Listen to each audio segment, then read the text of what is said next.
obci Trebostovo. Trebostovo je starou turčianskou obcou, nachádzajúcou sa v Turčianskej kotline pod Malou Tatrou. Turčianska kotlina začala vznikať v mladších Prečohorách v neogene asi 23 miliónov rokov pred Kristom, v ktorých prebiehali mladšie fázy alpínskeho drásnenia, sprevádzané intenzívnou sopečnou činnosťou.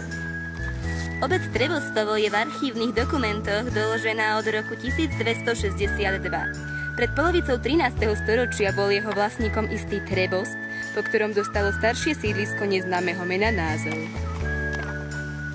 Takže táto zvonica bola postavená v roku 1416. Vždy, keď v dedine niekto umrel, tak prišla stará pani, ktorá tam zvonila až do odpadnutia a tým dala vlastne celej dedine najavo, že niekto umrel.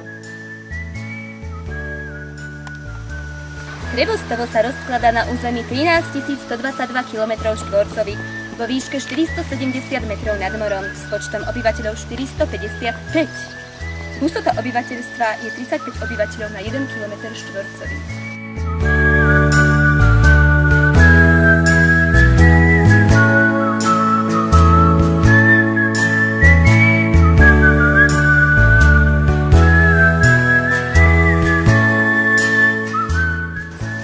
K tomuto domu sa viaže istá miestna legenda, pretože tu žil pán, ktorý si 3 roky neumýval nohy a tak mu zrastli stopánka.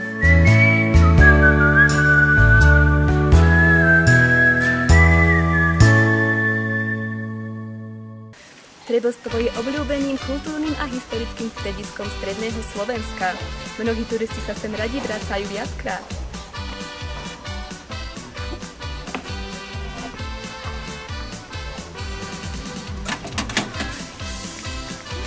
Dobrý deň, prosím, čo budete na Trebostovo? Je to totálna a po ceste chodíme sliepky a ovce a pusy.